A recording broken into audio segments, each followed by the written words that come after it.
Hey everyone, this is going to be sort of a video share like I did a little bit ago on nuggets from Exodus. But it's also an announcement and to show some of the tools on Bible Study Company that'll help you with your study. And as we start our study of Exodus, these will come in very handy. So let's start here. Let's log in right here. You can see me do that. And then don't forget, you can listen to our podcasts and watch a video. But let's do this as we start. I'm going to go into Exodus, and you'll see that I can just jump over.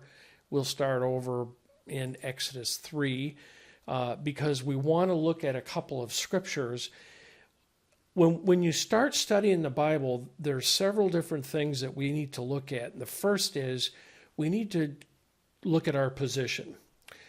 We need to decide whether we're going to study Bible to gain knowledge about the Bible and about different pieces of information, or are we going to, which is what Mary and I did for a lot of years, or are we going to start studying the Bible to find out what God's agenda is in the world and in our lives and respond accordingly?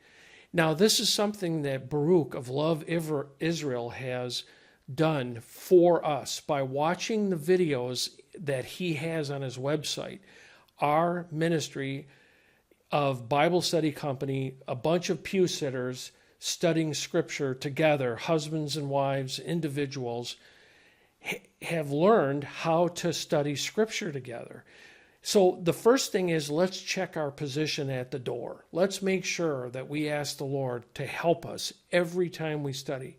Prayer is a big, important part of this. There are so many different methods of studying the Bible, but you know what? The disciples, for the most part, were businessmen.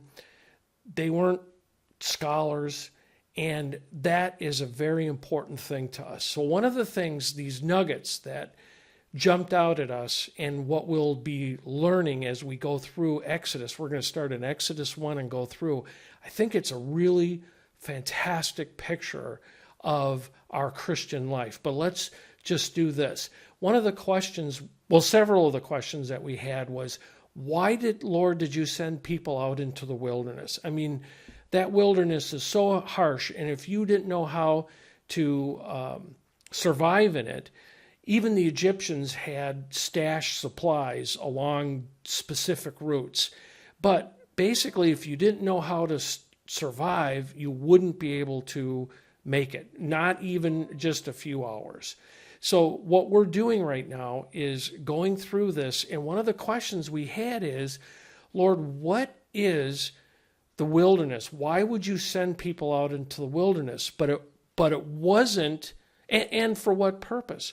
But it wasn't what we thought it was. So as we go along, we came to the wilderness here in Exodus 1. Now Moses has traveled to the backside of the west side of Mount Sinai. And so when we pulled up wilderness, we were literally stunned. And as you notice, what I did is I pulled up the lexicon, and I love this feature about Bible Study Company because I can actually pop up several different of these little task windows if you want. But let's take a look at this. The word is wilderness, and so we see the definition as wilderness. Pretty easy. We also see ha-mid-dabar. And ha is always the. So we see this here, the wilderness. So we have sort of a descriptive sentence here. But what is mid-dabar? Well, let's go take a look at it. Mary and I were actually stunned because mid-dabar or dabar is the major root word here. And this is one of the things you'll start learning about as we go study is it means a desert, a pasture, desert, and what? A part of speech? What do you mean a part of speech? So what happens is dabar means that actually is one of the words or the names of God. Yahweh dabar, or Yahweh spoke. And so basically what mid-dabar is, we were so excited because it means to speak. God is speaking to us. So the wilderness really isn't the wilderness, is it? And what's in the wilderness? The only thing we have there is total dependence on God. That's the clue. That's the theme. Watch for wilderness being total dependence on God. And here's a clue. Wasn't Eden that as well? And we lost our dependence when our ancestors decided to eat the fruit outside of God's will. But let's look at it. We can voluntarily go into the wilderness as people of God. And what we can do is go there for dependence on Him. Christ is the perfect example of this in the New Testament. That's what He was all about. I do nothing except for what my Father speaks to me about, and I watch Him do. That is exciting. So the interesting thing is, what's out in the wilderness?